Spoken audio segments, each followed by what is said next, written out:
Y'all, Love and Marriage Huntsville is just, I don't even know what to say. All I can say is, Keke, I know you ain't trying to deal with the allegations that you might be back on that stuff, but the way you acted in this episode ain't really gonna help, the public's view or your family's view of how you might be doing right now. I don't want to immediately put out there that you might be back out there, but but all I'm trying to say is, girl, the way you doused Tisha, look, let me stop playing, y'all. Your girl Gigi, I appreciate you for tuning in. I'm back, I'm here, and we're here to talk about Love and Marriage Huntsville. Apologize for my looks right now. It's giving real. I just threw my hair together because I have it up in twists. Y'all remember how I have my hair curly? So you know how you just, twist it and it's dried, and it's drying and everything. I just didn't want my little my color purple twist out, so I got it tied behind my head right now. So y'all just got to have, take me as I am. Or as what did Mary J say? Take me as I am, or have nothing at all. Hey, so take me. Hey, Mary J, okay? Like I said, take me as I am. Hopefully these, this will hold back. But nonetheless, you guys, Love and Marriage Huntsville. Let's not waste no more time. Let's get into the episode because there's some stuff to discuss. All right.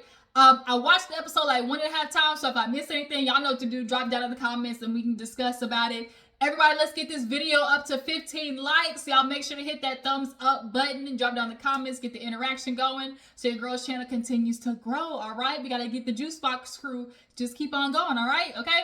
So we open up the episode with Keke. All right, Keke is with Melody, dropping all of the tea. Okay, so basically, because there were so many goddamn bleeps outs, dog barkings, hee-haws, train noises, they were trying to bleep out everything. From what I got from it was Keke's either friend, best friend, makeup artist, hairstylist came to her and was like, hey, yo, your boy Marsau out here doing dirt. And then the girl's boyfriend, I guess that broke up with her, was trying to reach out to Tisha. And Keke heard about the news and tried to call Tisha over before, I guess it spread and Tisha didn't come over. So she didn't hear from her for like a day. And if Tisha reached out, was like, well, why didn't you tell me sooner? And Keke was like, I was trying to tell you. I was trying to call you over to the house. She's like, you could have called me and told me. You should have told me sooner. And Keke's like, girl, you're not listening. I did try to tell you, but you didn't show up. So she's like, now I'm feeling some type of way because why you mad at me? You want to get mad at me, I guess, because Tisha asked her to fire whoever it was. And Keke said, no, like you want me to fire my person who ain't even, a part of the mess, but you want to keep the person around you who is actually alleged, to be hopping on and doing a full split with Marsau. So let's just be real here, okay? Can we have a real moment? Keke and Tisha were never going to be that cool, even after that kickboxing situation, because there was just too much history, too much mistrust between the two of them. Both of them were always on guard with each other. So both of them subsequently, because they are going to stay on guard around each other, they were going to possibly, it's like, I'm going to shoot you before you shoot me type situation. Because the truth is, when Tisha does talk about Keke's situation, obviously with the whole lows of her, allegedly stealing and whatnot, of course Tisha goes to, I hope she's not on that stuff again. And then Keke in this situation, like, Keke, I feel like Keke was trying to have the right intention of telling Tisha up front, like just in this moment. I'm talking about things in singular moments, okay? In this moment, I think Keke truly was trying to, do the girlfriendy thing and be like, yo, bitch, like, yo, it's out here. And Melody was like, word the whole time, word for real? Man, dang, that's so unfortunate. And then what you do? And damn, she mad at you too? Like, Mel was just over there just taking it all in. And so Um, Keke said that ain't even the worst part. What else she said? Um, she was like, the dude reached out to Tisha. Of course, Tisha didn't reply. Then got back to Keke, was upset that she didn't fire old girl. And so now it's like, girl, you mad at me and I'm really trying to do you right. And then Mel was like, look, now, sometimes people just don't want to know, you know, sometimes. And we all know that's the world that Tisha's living in. I didn't gave up on Tisha a long time ago. And I think where a lot of people's frustration with Tisha is, this like she gives off this ignorance is bliss type attitude when we know, when we see behind your eyes that this is getting to you and that you know that your husband is a piece of trash. And so instead of just saying like, I'm gonna check it, like, don't worry about it, y'all, I got him. You keep trying to give off, oh, we're all good. I swear, nobody's gonna break us down. Like, our marriage isn't like the Holtz marriage, because Mel made sure to go in a shake and a twist when she hit her with Keke with the, well, you know, I'm just gonna say what, you know, she wanted to say about mine. You know, because she said about mine, where there's smoke, there's fire. And girl, it's looking like there is smoke and, you know, little fires everywhere, you know. And so Mel definitely had her, you know, a shank and a twist moment with Tisha. And Tisha, we're not gonna sit here and act like you wasn't saying something about Mel's marriage. So I don't want to hear nothing out of you at the reunion that, oh, Mel is, you know, she's taking joy in my marriage destructing. No, bitch, because that's what you was doing that for real with Melody's marriage. So, hey, like she said, like you said with mine, where there's smoke, there's fire. But Keke, you gotta leave your cousin to be. Like, sometimes people just don't want to know. And Tisha's one of those people where it's like she is determined to have that marriage. What matters to her is the quantity of the years together. That's what matters to Tisha, not the quality of the marriage. So moving on. Here go another low quality ass relationship, Maurice and Kimmy. So Maurice pull up to the joint to get Kimmy's Jeep. He's like, oh, you know, Kimmy's been wanting a Jeep for the longest and everything. And, you know, because Marsau pull up on him. Pull up on me, okay? Marsau pull up on him.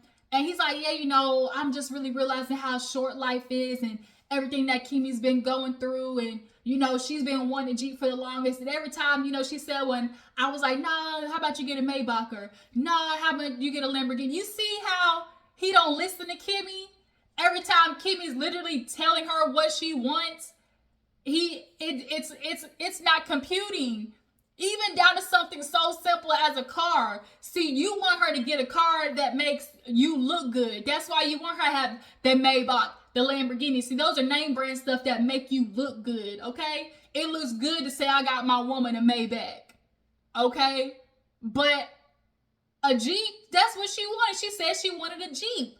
So finally, he's wanting to get her one. And see, for me, Maurice is doing what most men do. When they fuck up, they use their money to fix it. Oh, I done fucked up. We're talking about, oh, I ain't been getting none. I done fucked up by telling the whole world that basically I take, you know, I'm so glad that she rolls over and takes it for me. And then you done fucked up again by trying to tell her, oh, it's mental. It's all up in your head. So instead of actually going to do the work to heal the issue with your wife, you're buying her a Jeep to put a Band-Aid over it. Maurice, I'm clocking you. That's what he did. Now you want to get her the Jeep to make her feel better because, you know, life is short. But life ain't short when it comes to getting your dick wet, is it? Oh, I swear to God, Maurice. You know, Maurice, when we first started, you know, loving Marriage Huntsville, everybody looked at you like, oh, shoot, Maurice, you know, of all the husbands, you know, we would be married to Maurice. But we realized you just as anxious as the rest of these. Like, y'all all the same man, just wrapped in a different package, okay?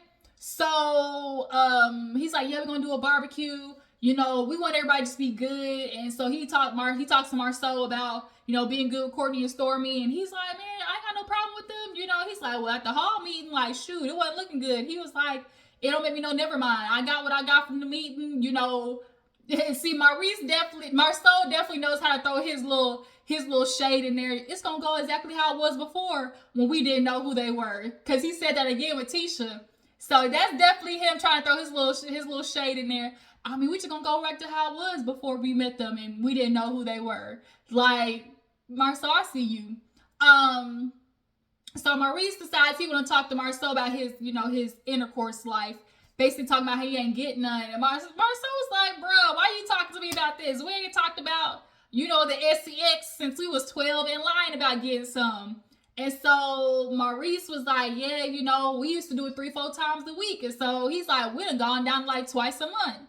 Marsau was like every married couple, he's like, how do you got time? Because that really is a question. Like, Maurice, if you really are this big business owner and whatnot, you ain't got time to be trying to, hop on Kimmy's dead body to try to bust the nut. Like, for real. And so he's like, yeah, he was like, yeah, she kind of got upset at me because, I basically told her like it was all mental. And when Marsau starts making sense, that's a problem. Because Maurice came pulled up with his shapewear on, waddling side to side. Both him and Marsau got big old hips. So Marsau was like, yo, you're telling a woman who literally just beat cancer and is going through all this medical stuff, it's in her mind. So he's like, how about you take that back brace off and start trying to touch your toes and do jumping jacks and tell me it's all in your mind. Like, that's like somebody telling you the pain that's in your back right now is all up in your mind. And so he tried to take the thing off, but he bent down. You see he ain't do them jumping jacks though. And so he's like, you know what? Sometimes it happens where you hear from somebody else like a light bulb goes off. And that seems to clearly be a pattern. It's always when Kimmy's telling you something, it's not registered. It's always going in one ear and out the other. But when other people reiterate what the Kimmy be saying, now all of a sudden it's a moment. That's a problem. You're not hearing your wife ever. And Kimmy accepts it because she's realizing that's the type that you are. But that's unfortunate for Kimmy to be in a marriage where you have a husband where his title is quote unquote to protect and provide, and he ain't doing neither. You're not helping her provide an emotional stability, mental stability, because this is one thing I always say, Maurice, if it is a mental thing, what are you doing to help her mental stability to want to get naturally lubricated for you to enter her orifices? What are you doing to help her mental state?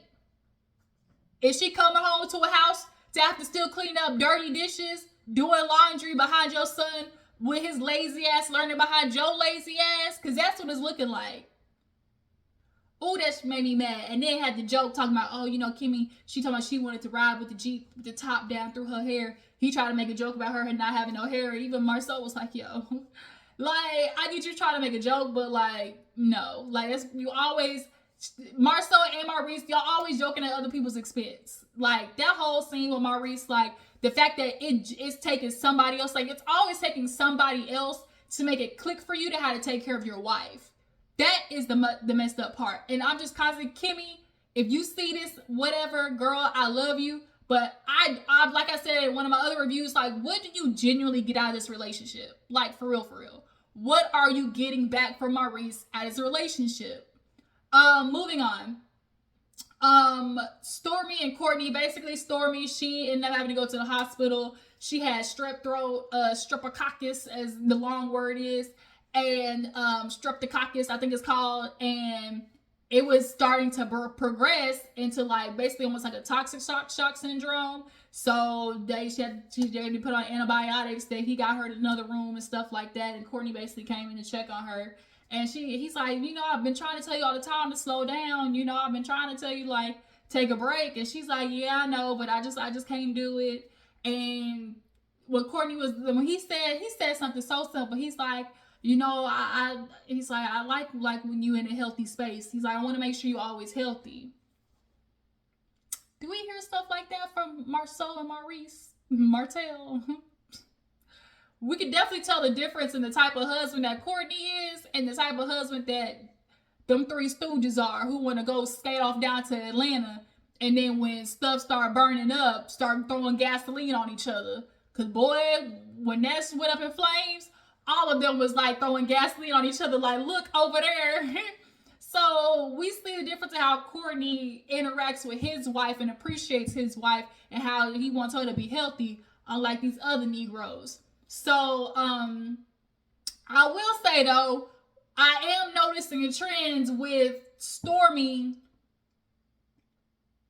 knowing that her husband is ride or die for her and using that, because she don't mess with Marsau. It is obvious she don't mess with Marsau. She didn't like how he tried to play on her head top about that $100. Cause definitely had that been Courtney, he wouldn't have done that. We know that. He thought he was gonna son her into getting that money. And Courtney was like, nah, like that's bad business. And so now, obviously with Marsau, because Marsau doesn't care to have a conversation if you a man or woman, Courtney's feeling like you always in the woman business, one. And two, Marsau is a man that always is trying to figure out a way to humble women. Always, constantly. And Courtney don't like it. And then Stormy obviously knows that her husband gonna go to bat for her, so she gonna fan them flames, because low key, there really hasn't been a man that has ever just like checked Marsau, I think, like that. And I think Stormy gets enjoyment out of watching her husband like defend her honor. And it's like, it's cute, Stormy, until she pop off, okay? And we don't want no situation between these two burly bears. Although it would be entertaining to see if Marsau got his ass whooped, but we don't want all that, okay? We already dealing with Keke and her dousing Tisha. But nonetheless, she asked if he was gonna go to the thing. And he was like, nah, I'm good, I'm straight. And she was like, no, like, you gonna leave me with them crazy people? He like, yep, hell yeah, I ain't going. I ain't dealing with Marsau and his mess. So speaking of Marsau, in the next scene, Marsau's at the building, Tisha walk in or whatever. Marsau got, once again, Marsau, it's okay. You're an extra large. It's all right. You keep trying to fit in these medium large shirts. With Martell, he is medium. And then you a schmarge. Like, you... Marsau, why we see your nipples poking out? Like, for real. Why we see your nipples poking out? So, he come in with that e-commerce t-shirt looking real AKA-ish. And, he basically is talking to Tisha of obviously about stuff. Kind of find out somebody called about their, Bet on Black event. Now, this is something that was kind of news to me, and I think it probably was for them, where, like, it was just a theme night. And so I think because, like, it was a theme night, like, they didn't think, like, oh, you have to register it. Like, but if you're betting money, I guess, like, it's illegal to do that. So I guess they said somebody called in, and that obviously made them feel some type of way. Then you got to deal with that. Oh, on top of Stormy, she also talked about, she was like, oh, with the Scots and then, like, Tisha, basically, Stormy had talked about how people kept hitting her up about Tisha copying her shipping policy, her return policy and stuff. And she was like, I would have helped the girl, whatever, like, that's something I'm into. But, she didn't call me up, no nothing. So to see that happened, I hate to see it, but, we'll talk about another time, because that's got to be embarrassing, which it is. And so nonetheless, in that next scene, Tisha starting, she's tearing up, feeling the weight of the world. She's like, it's just so much going on, because after Marsau, he was like, oh my God, there's just so much going on this week. We got people calling in on us. Tisha's like, I just don't get it. Like, I just get so much hate from everybody. I just don't understand. People are always attacking us. They're coming for our business, coming for our marriage. And there was, when I tell you, like, a little tiny sliver that had a moment for Tisha, y'all. It was, when I tell you a very tiny sliver, I mean a very tiny sliver.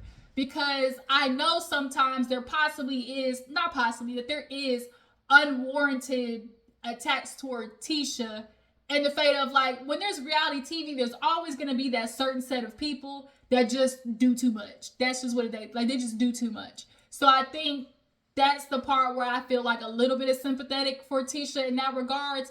But other than that, like, I want Tisha to stop saying that people are haters because they're just simply calling out where you mess up. Because at the end of the day, Tisha, she's talking about like, oh, you know, people are coming for our marriage and things like that. And I think also too, I think a lot of what she's considering to be hate is actually, so where was I?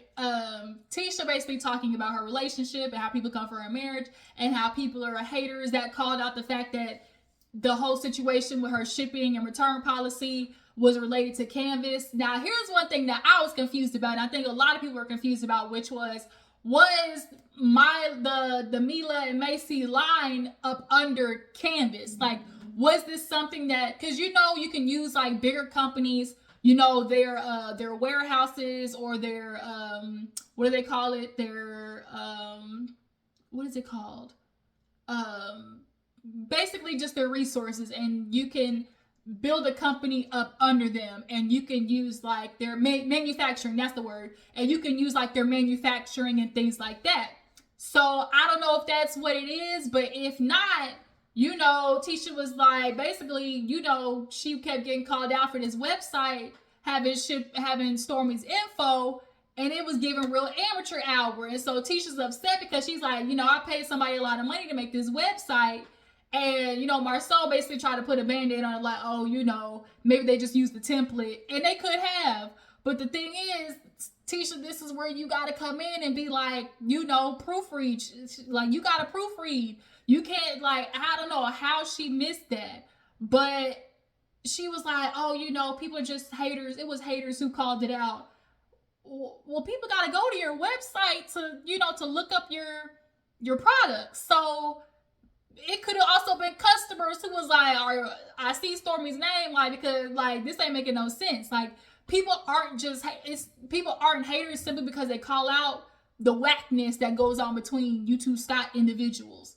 But I do understand where Tisha has her frustration, but girl, like, also some of the hate that you get is warranted as well. Like, some of the frustrations and the call-outs that you get is warranted. Not everything happening to you is just for no reason. So let's get that out the way.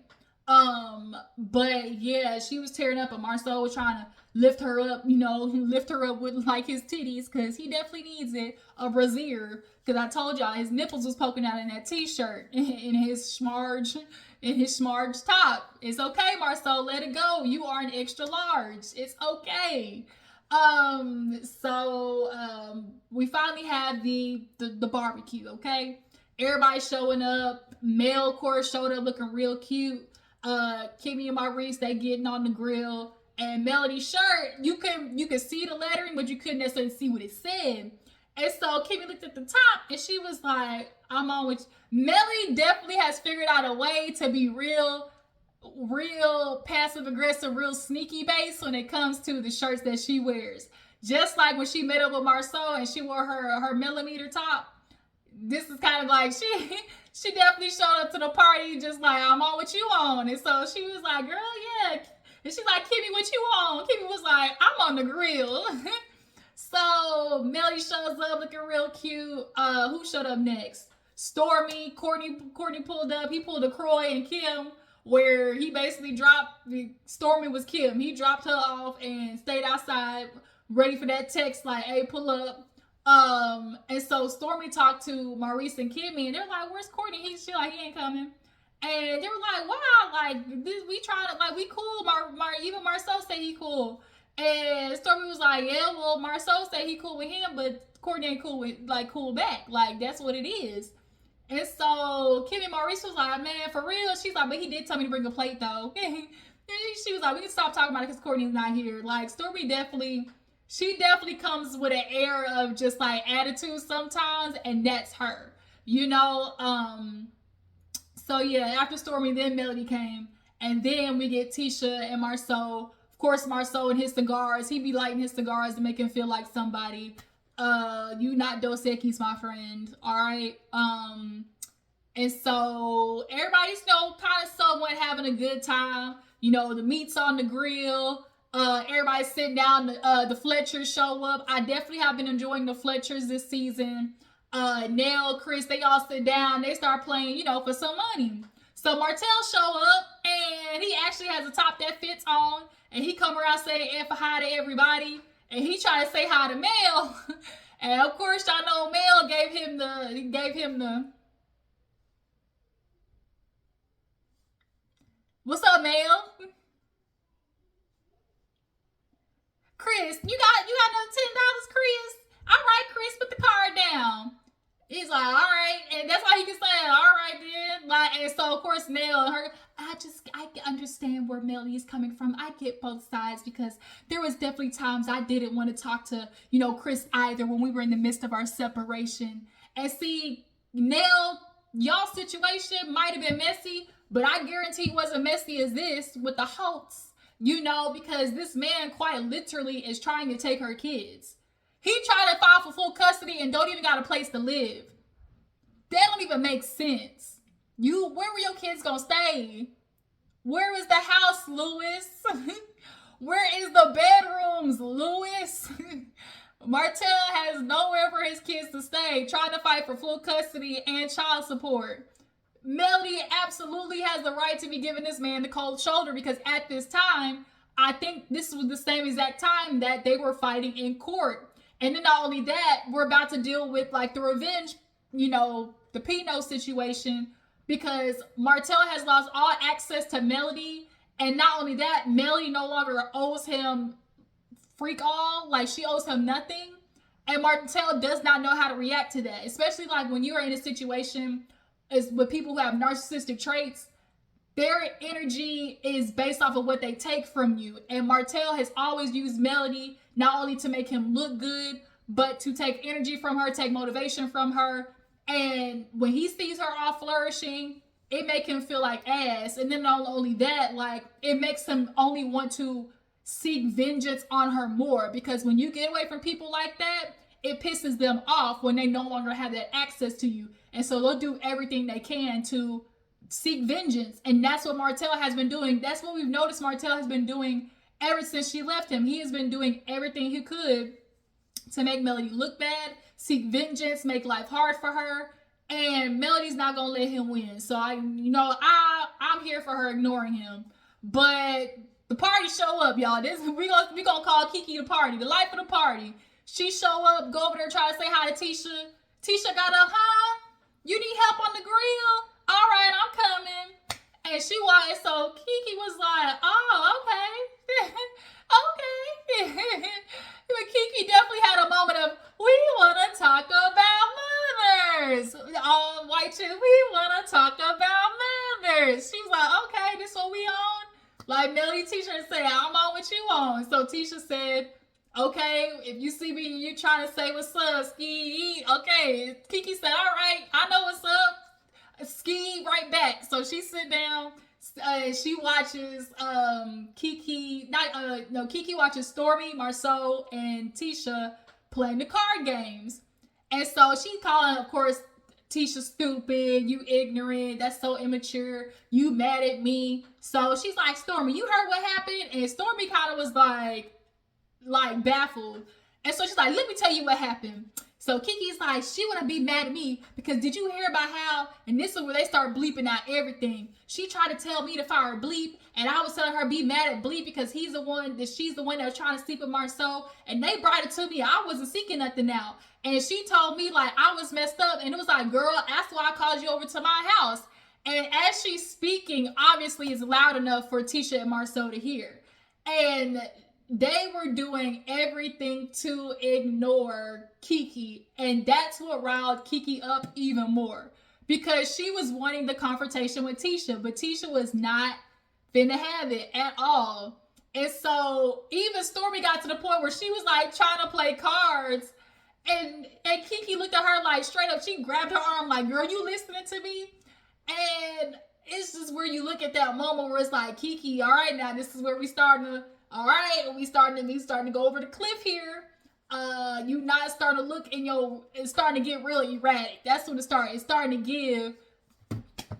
Okay, it's starting to give. That emoji where it's like. So She's like, you listening to me? And Tisha's like, huh? Can I get a water? Hey, Chris, we need some more cards. Okay, you want a hot dog? Tisha was doing everything, and Keke just got even more and more riled up. So she want to be mad at me, and I basically was trying to tell her, and you try to, I really tried to do the right thing, and Marsau was the one who was sleeping with Bleep, and they was bleeping everything out, and then I tried to tell her about Bleep, and because I didn't fire Bleep, you want to get mad at me, but you trying to tell me to fire somebody when the real person who's supposed to be legislating with Marsau is Bleep. And so Stormy was like, do y'all just want to have a conversation? And, because it seems like, this is something that really needs to be acknowledged. And Tisha and Marsau, once again, Marsau over there, smoking his cigar, ignoring it. And finally, Keke just had enough, just exploded. She was like, I've had it, because I'm trying to let you know, I'm sorry that you ain't out here. You want to be mad at me. You know who you really need to be mad at? You need to be mad at your husband, because he always out here with these rumors and alleging like Bleep, he was having an affair with Bleep, and you want to be mad at me? Okay, then fine. Be mad, get glad, scratch your ass, and whoo. All of a sudden, you just see in slow motion just whoosh across the table. And Tisha just was like, it just kind of like stuck there. Like, I can understand how she was kind of surprised, because it literally it popped off. Like, the definition of popped off. And Tisha was like, really, Keke, that's what we doing? And Keke looked at her like, you said what's up, Ski? Like, she looked at you like, you said what's up, okay? And so Marsau was like, no, that's it. He basically was talking to the producers like, get her out of here. And so Tisha, drenched, of all reality TV moments where we've seen a drink get thrown, this definitely is either top 3 or the one, okay? So Marsau goes over here to Kimmy and Maurice and was like, we need to get her out of here. He just, look what she did to Tisha. And Tisha over there wet, and Kimmy's face is like, wait a minute, like, no, like, what? And so here go Marsau. That just matter of fact, go ahead, call the police, drug test her ass. And so the husband heard that. Keke heard it. Oh, do it then, Ben. Like, do it then. It was like, everybody was just looking back and forth like a tennis match. Oh, sorry, my little piece came out in the bag. It was like a little tennis match. And finally, like, that's where the episode ended, because her husband, I think his name is Amin, he was moving furniture. He was shaking the table, trying to get over there to Marsau. And Marsau, he was over there ducking and dodging, giving real dodgeball, dodge, duck, dip, dive, and dodge. And that's where the episode ended. So this definitely was a pretty nifty episode. All I'm thinking about is the reunion, truth be told. This reunion is probably going to be one of the better reunions, because there's just so much to talk about. I hope this is a 3-part reunion. Y'all drop down in the comments. Do y'all feel bad for Tisha and her getting caught up in the Stormy escapade of it all, copy and paste? Oh, speaking of copy and paste, Melody did say a little shade, which low-key was kind of true, where she was like, this isn't the first time that Tisha has been alleged of copy and pasting, because we have seen Tisha, like, with the embrace, with certain business things. Tisha does take, as much as she hates Melody, she does take inspiration of trying to do things like her. Stormy, the same thing. Like, Tisha has been a housewife for so long, and she's seen these other women accomplish things. And a lot of the times, Marsau does, like, there's these beefs with these women, and she can't really ask them for help or ask them for advice or things like that, because she was falling out with them over stuff, or, not feeling confident. Like, Tisha, you can tell, really, like, she's confidence in herself. So when she's around confident women like Stormy and Mel, like, she might feel either embarrassed or ashamed to even ask for help. But you got to ask for help, because starting a business is hard. And when you do shit like this, when you copy and paste, and you end up with stupid mistakes like, hey, return our stuff over there to Canvas Beauty. So, Tisha, in that regards, you gonna have to take that L. But this is only confirmation that Tisha does want to be a part of that crowd. And I think Marsau sees it too, and that's why he doing everything he can to keep her stuck. All right. Y'all working on everything else but that house. Where is Scott Manor? Okay? Where is Scott Manor? I've seen everything else get built except Scott Manor. Alright? So y'all drop down in the comments. Y'all think that fight started because Keke back on that stuff? Do y'all believe the rumors? Obviously, Marsau done cheated on Tisha. Like, there is no doubt about that. But Tisha gonna stay. Like, you gotta let people learn their lesson the hard way and let it click for them. Yeah, so we're gonna see what turns up next week. So I really appreciate y'all for tuning in. Y'all make sure to follow my Instagram and Twitter. Drop down in the comments, hit that thumbs up button, and I will catch you guys in the next video.